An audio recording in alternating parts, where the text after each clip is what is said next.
bienvenue sur Apprendre SketchUp 2017. L'espace de travail. Voilà, donc SketchUp est ouvert au premier démarrage. La taille de votre espace de travail dépend de la taille de votre moniteur. Nous allons explorer les différentes caractéristiques de l'espace de travail. Nous avons en premier lieu la barre de titre qui se trouve là-dessus, et si jamais on met, il y a bien sûr 100 titres. Mais actuellement, comme on n'a pas encore dessiné ni enregistré, nous n'avons rien d'affiché à l'écran. En principe, la barre de titre indique le titre du modèle qui sera au centre, ici, et elle contient les icônes permettant de réduire, d'agrandir ou de fermer la fenêtre. Fermer la fenêtre, agrandir la fenêtre, réduire la fenêtre.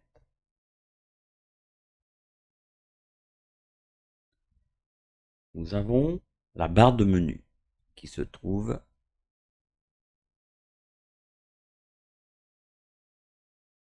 ici.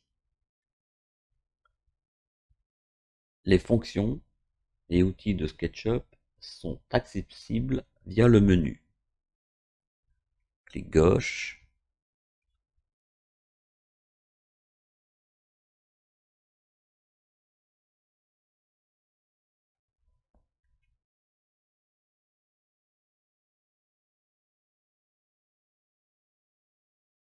les fonctions qui gèrent l'aspect à l'écran de votre modèle se trouvent dans le menu Affichage.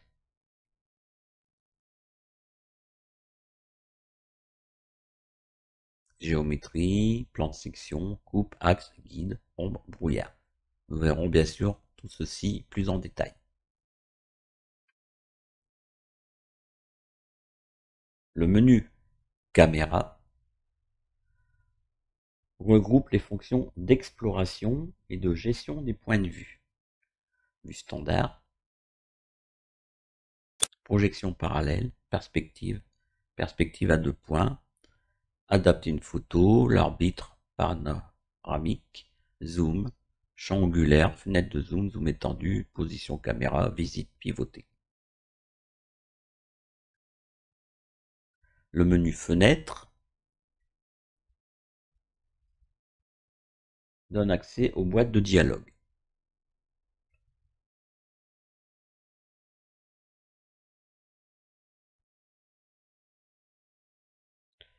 Le menu extension regroupe certains programmes additionnels à SketchUp. La barre d'outils. Lors d'un premier démarrage de SketchUp, la barre d'outils premier pas, celle que vous voyez actuellement, est affichée par défaut. Les boîtes de dialogue se trouvent sur le côté droit de votre écran de SketchUp. Vous avez la palette info sur l'entité, matière, composants, style, scène, instructeur. Nous pouvons ajouter ou défaire des palettes. Nous allons fermer les palettes sur le petit croix masqué. Et si on veut rajouter des palettes, nous allons dans l'outil Fenêtre, palette par défaut. On peut masquer la palette par défaut ou on peut rajouter des palettes. Matière, je ferme.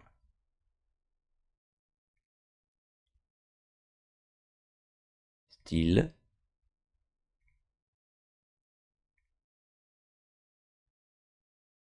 composants,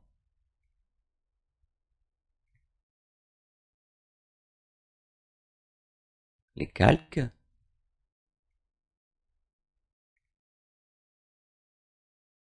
les scènes,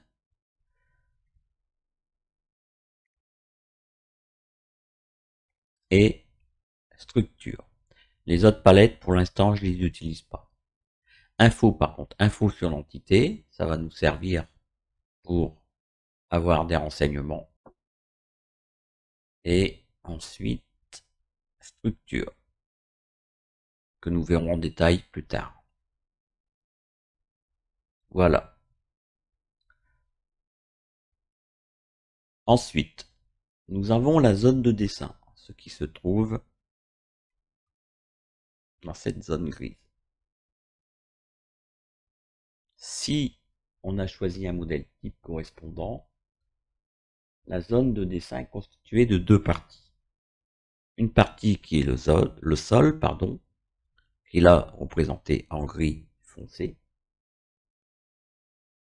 et d'autre part, une partie qui est le ciel.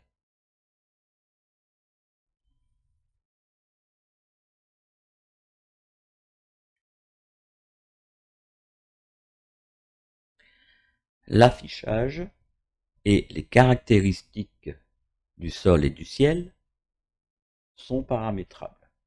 Nous verrons cela dans un chapitre rendu du modèle.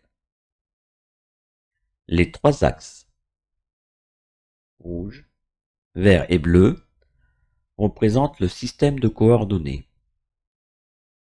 Ils forment un repère orthonormé X, Y et Z, dont l'origine se trouve au croisement de ces trois axes.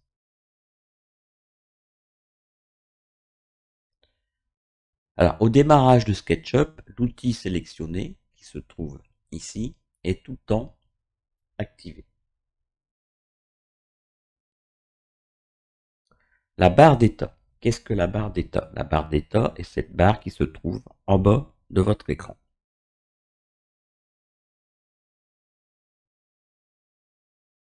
Elle est composée de 4 icônes dans une partie centrale. 1, 2, 3, 4. La barre d'outils mesure, qui se trouve ici, nous permet d'entrer des valeurs nécessaires à la modélisation. On peut aussi bien sûr déplacer cette barre pour la mettre où l'on veut. Pour revenir aux axes, l'axe rouge est l'axe des X, l'axe vert est l'axe des Y, l'axe bleu est l'axe des Z. Qu'est-ce que les infobulles? Une infobulle s'affiche lorsque, après avoir activé une fonction des barres d'outils, dessin ou édition, on pose le curseur sur une entité. Elle nous informe sur la position remarquable de l'entité par rapport au curseur et vers lequel le curseur a tendance à rester accroché. Donc, cela s'appelle une inférence. Nous allons faire un exemple. Nous allons prendre l'outil ligne, clic gauche pour le sélectionner et on déplace le curseur vers le personnage. Nous voyons, aussitôt qu'on est sélectionné, je vais faire un zoom avec la roulette. Le zoom, c'est vous faites défiler la roulette d'avant en arrière. Donc, comme je vous disais, extrémité dans le composant et l'infobulle apparaît.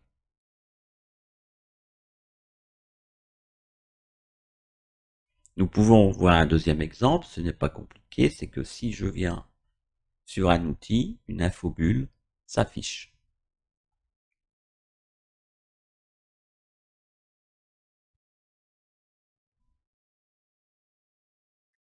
Les entités. Qu'est-ce qu'une entité dans SketchUp? Une entité dans SketchUp est un élément ou un groupe d'éléments placé dans la zone de dessin.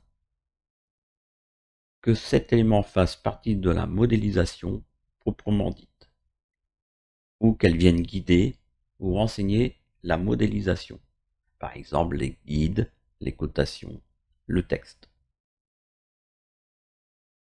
Comme je viens de vous le dire, il existe plusieurs types d'entités, une ligne, une cotation, un composant ou un groupe de composants.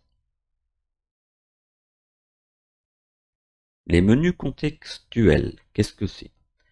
Un menu contextuel, ils sont disponibles lorsque l'on pose le curseur sur une entité, quelle qu'elle soit. En effectuant un clic droit sur l'entité, nous voyons un menu qui s'ouvre.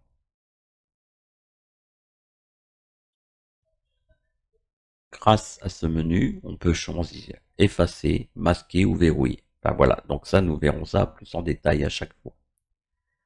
Si je fais touche escape, on clique à l'extérieur, tout revient à la normale.